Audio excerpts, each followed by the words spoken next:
cakep banget ya pemandangannya foodies. Pegunungan Kaukasus yang memisahkan negara Georgia dan Rusia ini emang luar biasa indah. Tapi bukan cuma mata yang bisa dimanjain di sini, lidah dan perut juga dijamin bahagia sama aneka kuliner di Georgia yang punya rasa lazis. Saat ini saya akan membuat roti yang khas sekali dari Georgia, yaitu sotis puri, right? Sotis puri itu kalau di Indonesia udah kayak nasi gitu foodies, dimakan bareng sama lauk apapun bisa. Dan udah pasti bakal selalu ada di meja makan semua orang Georgia. Cara buatnya sih kelihatannya gampang ya. Adonan roti yang udah dibiarkan mengembang semalaman ini nih digulung-gulung terus dipijat-pijat dikit tuh foodies. Sedikit dipijat-pijat. And ready to oven. Lucu banget alat pemanggangannya masih super tradisional ya foodies. Oven atau tempat pemanggangan tradisional ini kalau di Georgia disebut tonir. Berbahan tanah liat dan hampir separuh badan bisa dipastikan masuk ke dalam alat ini. Eits, tujuannya cuma buat nempelin adonan roti ke dinding pemanggangannya loh ya. Oke, ternyata di sini cukup hangat, tidak sepanas yang saya kira. Foodies lihat kan bagian tengahnya ada arang panasnya. Eits, tapi tenang, semuanya masih aman kok foodies selama tekniknya tepat ya. Oke deh, kita tutup dulu tonirnya biar panasnya stabil. Terus tinggal tunggu deh tuh 2-3 menit aja, sotis purinya udah matang. Nah, ini dia sotis puri yang sudah jadi. Wah, jujur Li, sotis puri yang baru matang itu wanginya emang sesemerbak itu loh foodies. Padahal bahan dasarnya tuh simple banget, cuma tepung terigu, telur, dan sedikit banget pakai garam. Tidak hanya ini saja yang akan saya buat, masih ada satu lagi yang masuk kategori dessert dan buatnya ada di sebelah sana.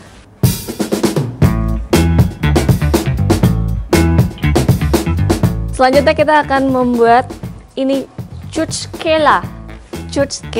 Tapi makannya tidak begini saja karena kita masih harus memberi pelapis.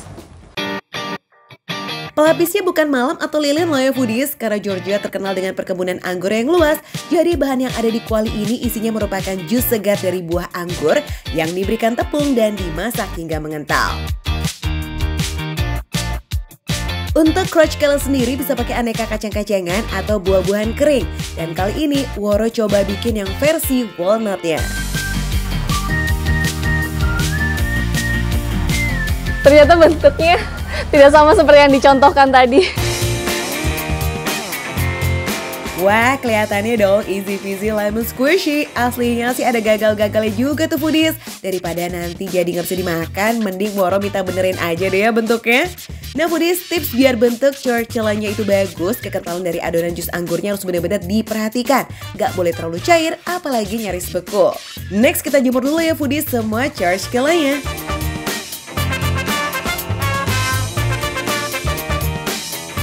Churchkela ini harus digantung dan dijemur selama 10-14 hari. Sebenarnya churchkela ini sudah bisa dimakan, tapi pada umumnya orang Georgia memakan churchkela dalam keadaan kering atau seperti permen. Sebenarnya nggak perlu nunggu sampai 2 minggu kok foodies, soalnya kan Woro juga udah siap tuh dikasih yang udah siap buat diicip-icip. Tapi mumpung di pegunungan Kaukasus sekalian kita nikmatin gunung salju di sini dulu yuk. Bisa naik cable car, ski, snowbike, bahkan sampai paragliding loh foodies. Wah, seru banget nih foodies. Maklum deh ya, namanya juga warga 2 musim, norak dikit ya, dimaafin lah ya. Meski mataharinya tertutup oleh pegunungan, tetapi pemandangannya tetap indah dinikmati. Nah, pas nih foodies nikmatin gunung Kaukasus dengan makan sotis puri dan churchkela yang udah dibikin tadi. Ini adalah churchkela yang saya buat di Kakheti. Bentuknya yang panjang, kemudian dipotong-potong agar lebih mudah dimakan.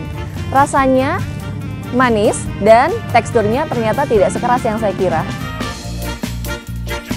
Churchkela ini biasanya dikasih ke anak-anak saat hari-hari besar seperti Natal atau Tahun Baru gitu foodies.